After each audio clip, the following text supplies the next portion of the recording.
Diffusion, the international science radio show. We have a bouncer on the doors of perception. The good, the bad, the ugly. It gets pretty exciting. The myths, the truths.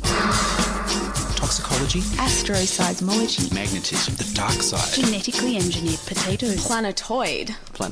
I love that word. Hello and welcome to Diffusion. Sit back and relax while we track your brain with weird and wonderful science. I'm Ian Woolf.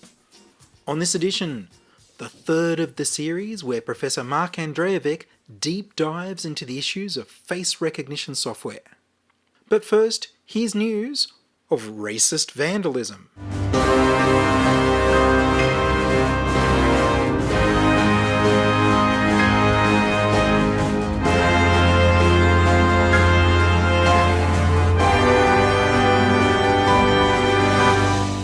Blew it up!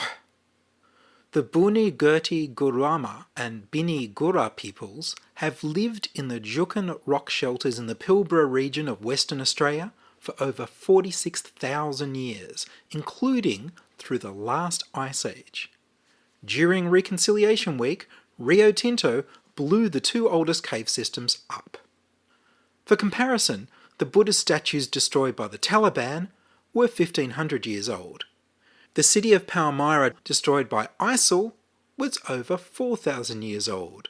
The Egyptian Sphinx damaged by Napoleon is around 4,500 years old. And the World Heritage listed Lascaux caves in France are just 17,000 years old. The Juukan rock shelters were nearly 3 times as old, over 46,000 years. The multinational mining corporation Rio Tinto deliberately placed explosives on one of the oldest human habitations in the world, a heritage site of infinite value to the indigenous people and to scientists, historians and all humanity, and detonated them. The caves are next door to a huge iron ore deposit Rio Tinto has been mining. The corporation didn't warn the traditional owners, which limited their ability to lobby the government and gather popular support in the media. Rio Tinto bought the site in 2003 for iron ore mining and had the site studied by archaeologists. In 2008, they employed Dr. Michael Slack for a new survey. He advised them the sites were at least 20,000 years old. Rio Tinto asked for ministerial consent to destroy the caves in 2013 under an old state law passed in 1972, the Aboriginal Heritage Act, that was supposedly to protect Aboriginal heritage, but has only ever been used to destroy it. Aboriginal people were only counted in the census and given the right to vote in Australia just 4 years before, in 1968. The Western Australian state law doesn't allow for any reversal of permission in the light of further information. The company had assured the Buni-Gurti-Gurama and Bini-Gora peoples that they had no intention to destroy the caves and allowed archaeologists to remove thousands of ancient artefacts. Archaeologists working on the site in 2014 discovered that it was actually over 46,000 years old, more than twice what had been thought. They found a 4,000-year-old belt made of plaited human hair, the DNA of which matches that of the Buni-Gurti-Gumara and Bini-Gora peoples. They found a 28,000-year-old kangaroo bone sharpened into a tool. Archaeologist Michael Slack had found Australia's oldest grinding and pounding stones at the site. There were flaked stone tools and bones from many Ice Age animals, some of them burned by fire. There are what may be the oldest stone-carved faces in human history. Rock art depicts animals that lived during the Ice Age. Dr. Slack and his colleagues' report says the excavations provided new insights into the way of life for the earliest human populations, revealing the diversity and complexity of late Pleistocene toolkits and the timing of tool use. The site's significance could not be overstated, and the other rock shelters in the area were recommended for further exploration. In 2015, the Buni-Gurti-Gurama and Bini-Gora peoples were granted native title over the area. Just over a week before the May blast, The Buni-Gorti-Gomara and Bini-Gora peoples asked Rio Tinto for access to the caves in July this year to celebrate National Aboriginal and Islanders Day Observance Committee NAIDOC Week, and were shocked to be told explosives had already been laid. When they begged the company not to detonate them, Rio Tinto told them the explosive charges could not be removed safely. The Buni-Gorti-Gomara and Bini-Gora peoples say they begged the Western Australian Minister for Indigenous Affairs, Ben Wyatt, to intervene, and he refused. He denies the conversation took place. His full title is the Minister for Finance, Energy and Aboriginal Affairs, and he's also the State Treasurer, in a state where mining is the biggest business. By an amazing coincidence, the Federal Minister for Indigenous Affairs, Ken Wyatt, is a second cousin of this Western Australian Minister for Finance, Energy and Aboriginal Affairs, Ben Wyatt. Two Wyatts, two Ministers for Indigenous Affairs. Ken is Federal Coalition, while Ben is State Labor.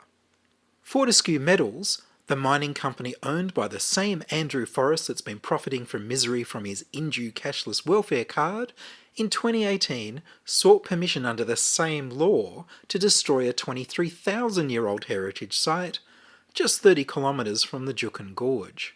In that case, there was some administrative errors that allowed the traditional owners to persuade the federal government to intervene and stop the vandalism.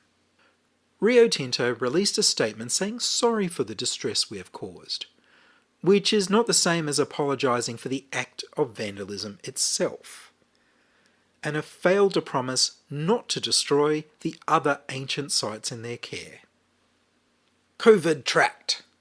As restaurants and bars in Australia reopen, they're being asked to keep a paper list of customer contact details to help contact tracing in case someone tests positive for COVID-19. In Auckland, New Zealand, a woman reported that she'd been stalked by a man who worked at a Subway restaurant, who used the contact details collected by the restaurant to try and contact her on Instagram, Facebook, and by text message. She's worried that he'd go further and come by her home because he also had her address. The employer has been suspended. Subway have put out a statement promising to move to an electronic contact tracing form that will only be used by government contact tracing authorities. There's room here for regulation of the privacy of these lists.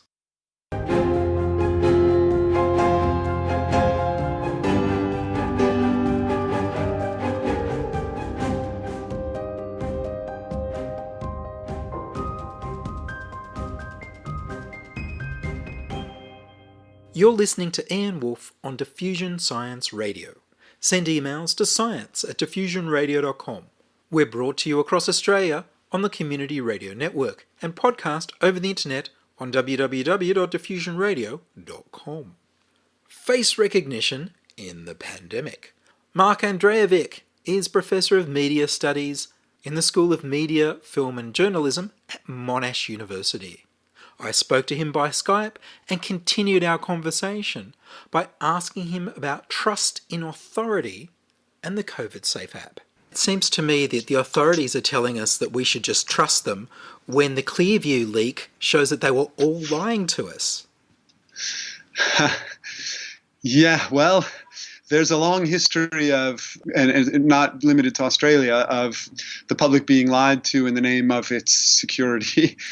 I do think, again, it's an issue of if this technology is going to be treated as legitimate, it's going to be really important to engage in an informed public discussion about its potential impact on, civil rights and democracy in a country like Australia. And I do think in this era of what might we call it, an enthusiasm for the gimmickry of technological solutionism, it's very easy to imagine ways in which the technology could solve all kinds of problems. More thought needs to be going into the ways in which the technology can actually create a whole host of problems that we may not have anticipated about its use.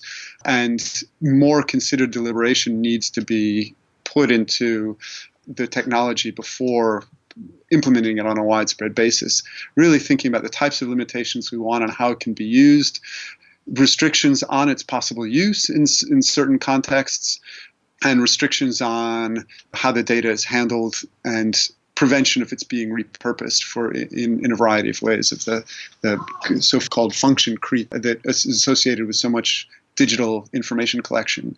It feels like we live in a world now where we implement these technologies very quickly on a very widespread level because they seem to make a particular type of promise.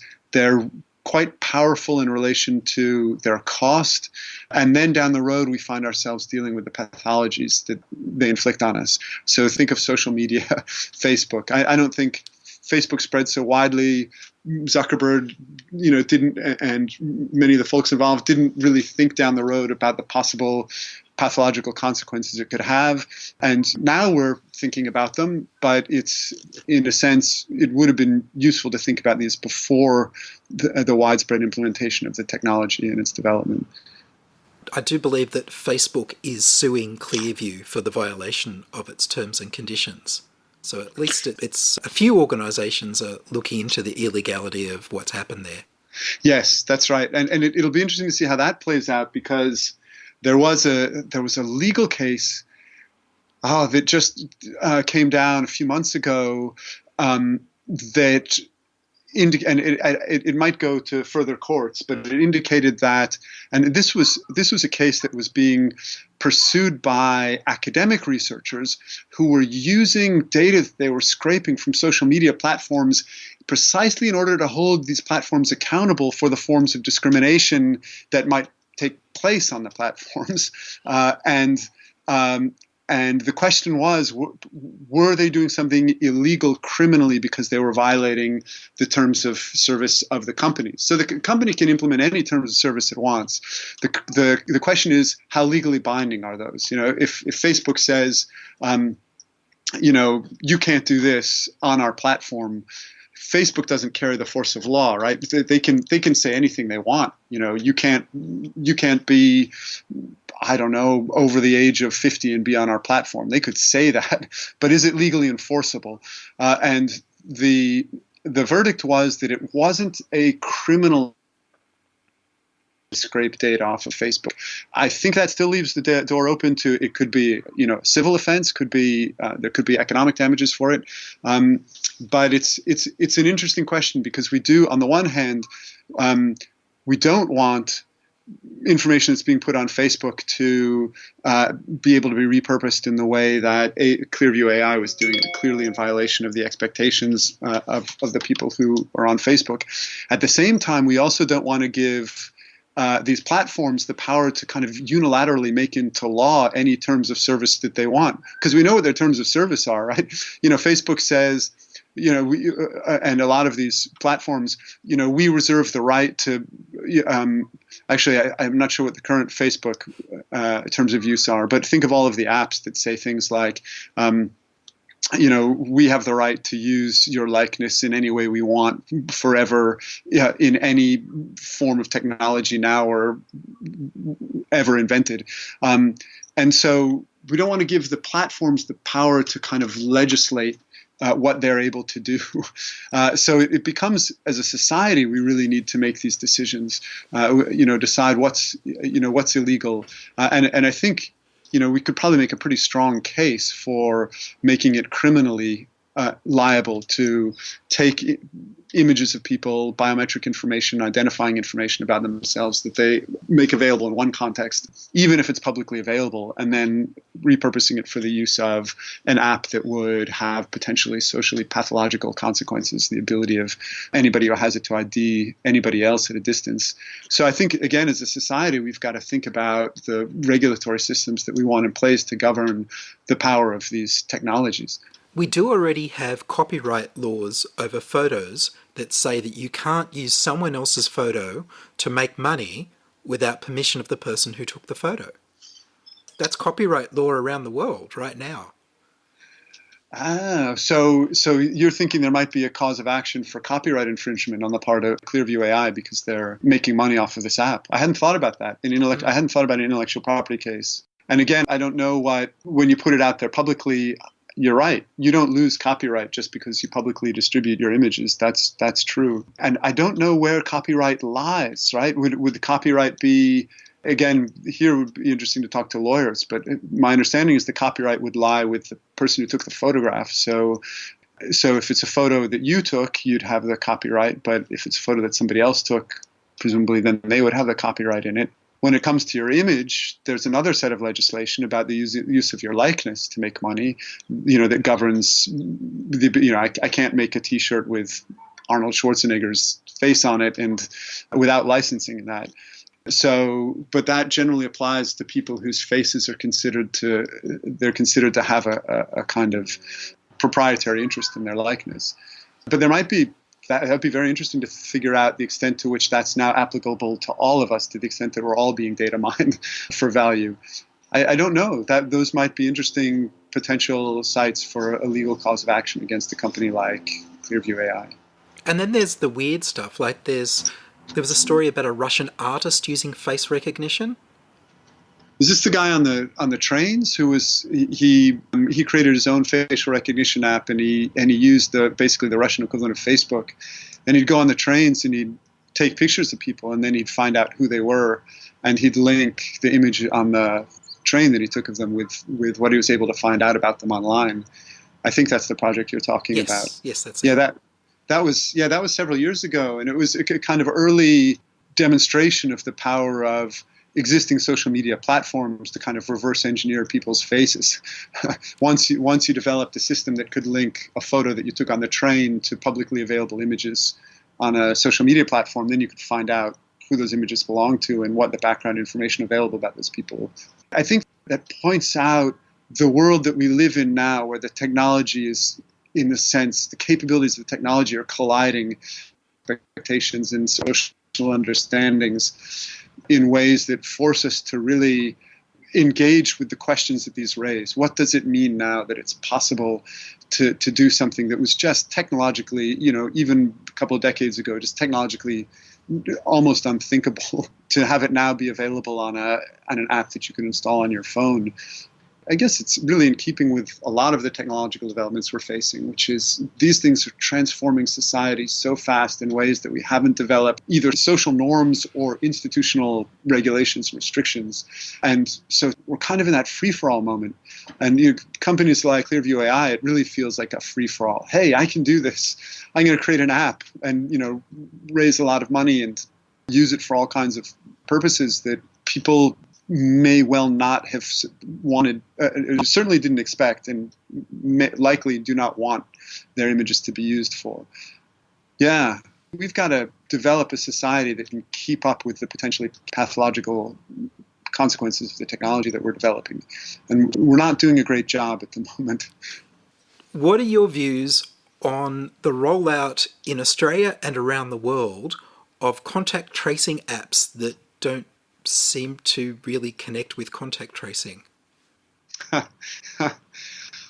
mean, I think my main view is that they've received so much more attention than the other elements that are necessary to manage the virus. And that's a really interesting symptom, I think, of our attempt to solve everything with technology these days.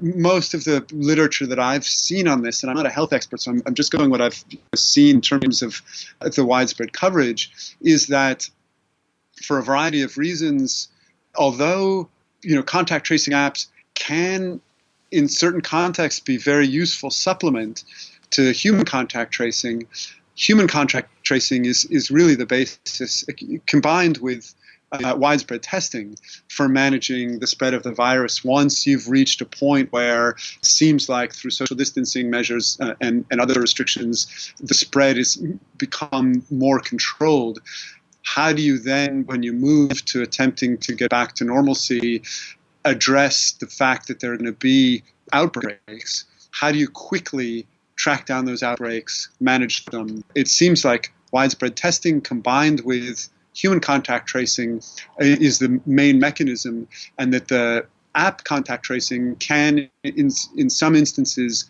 aid in the recall and collection. It can have Also, just like human contact tracing, it's also going to have its own inaccuracies. It's depending on the app. My understanding is the Australian app collects all of the potential contacts that one has, even if they're shorter than the amount of exposure necessary. But then it gives the contact tracers those contacts that fall within the designated parameters, the amount of time that establishes a potential contact and the proximity. But of course, contact tracing apps can register proximity where there's very little risk, because the Bluetooth signal, for example, can travel through some walls. So you may be separated by a wall that's a physical barrier that could stop the spread of the virus, but a positive contact would be registered. And then again, that's something that has to be tracked down by the human contact tracers. In any case, my take on it from what I've seen is that the app can potentially be a useful supplement, but it shouldn't be treated as the main response or answer to the types of concerns around management of the virus. And what I've seen of the Australian app, it looks like the way that it's set up has been very attentive to privacy concerns, in the sense that it follows the model of not collecting location information and storing the data locally on the user's phone up until the point when that person is diagnosed with the virus and then is asked to share that data. And so the person has control at any moment of the use of that app. And this is also the issue, I suppose, in the relationship between human contact tracing and automated contact tracing. If you don't have your phone on, if you leave it in the car, if you've got your Bluetooth off, all of these can affect the accuracy of the app. But the user does have the ability to control that at any given time, right? So they can control whether they've got the app on, they can control whether they've turned on Bluetooth, those things, and they can control whether or not they share their data when they're requested to do so. Hopefully, if management goes well of the virus, it would be only a very small fraction of the people who use the app who would actually be requested to share the data, right? Because it would only be once you've tested positive. So if we can keep those positive tests down, that restricts the number of people who end up being asked to share the data, and restricts the amount of data that's going to be collected about individuals. My understanding is that the legal enabling framework for the app is going to make it illegal to use that data for any other purpose than contact tracing, and that it will make that data, the requirement will be that it be destroyed once it's no longer needed for contact tracing. So those look to me like reasonable privacy protecting measures. As in any data collection process, there are always points of concerns about the security of the data, the handling of the data, but this looks to me, what the app does in the context of the current condition, it looks reasonable in the Australian context as a model. There are even more privacy protecting models that are decentralized, that don't require sharing the data with authorities at any point, but simply allow users of the app to send a notification when they've been diagnosed to other users of the app with whom they may have come into contact in an encrypted fashion, so that they don't know who they're sending the information to. But once they indicate that they've tested positive, then the notification would be sent automatically to the phones with the encrypted IDs that have come into contact with them. So it's possible to come up with an even more privacy protecting model. That, of course, doesn't assist human contact tracers. So it's a set of trade-offs. But I think the overall point is, while the tech can be useful, it's not a standalone solution, and we shouldn't be treating it as such. And I think what we really need is a kind of concerted response that brings together all of the tools that we've got. And I think we've got to avoid the kind of over-reliance on tech solutionism. But I don't know. At the same time, I want to see all the tools used to help manage the spread of the virus. That was part 3 of Professor Mark Andrejevic talking about face recognition software in the pandemic. And that's all from us this week on Diffusion. Are you a scientist, artist, biohacker or maker who'd like to be interviewed about your work? Would your company like to sponsor Diffusion? Send your contributions, opinions, helpful suggestions and donations to science@diffusionradio.com. That's science@diffusionradio.com. Please like the Diffusion Science Radio page on Facebook and rate the show on iTunes. Tell your friends. follow me on Twitter at Ian Woolf. The news music was Rhinos Theme by Kevin MacLeod of Incompetech.com. I produce Diffusion, which is broadcast around Australia to 28 stations on the Community Radio Network, including 2RBM in the Blue Mountains of New South Wales, 8CCC in Alice Springs and Tennant Creek, 2NVR in Nambucca Valley, 3MBR in the Mallee Border districts of Victoria and South Australia, City Park Radio 7LTN in Launceston, Tasmania, and 2XXFM in Canberra. Diffusion is syndicated globally on the National Science Foundation's Science 360 internet radio station and also on astronomy.fm. Subscribe to our podcast on the Diffusion website, www.diffusionradio.com. That's www.diffusionradio.com, and check the website for links, photos and videos from this week's show. If you enjoyed the show, you can explore more than 1,000 previous episodes archived on diffusionradio.com, where the shows are labelled by keywords so you can focus in on the stories you want to hear. Join my patrons at patreon.com/diffusionradio. Make a donation through paypal.me/IanWolf. Support Diffusion by buying from the affiliate links at diffusionradio.com/support. Subscribe to the Diffusion YouTube channel at youtube.com/c/diffusionradio. I'm Ian Woolf. Join us inside your audio device of choice for more science wondering next week on Diffusion Science Radio.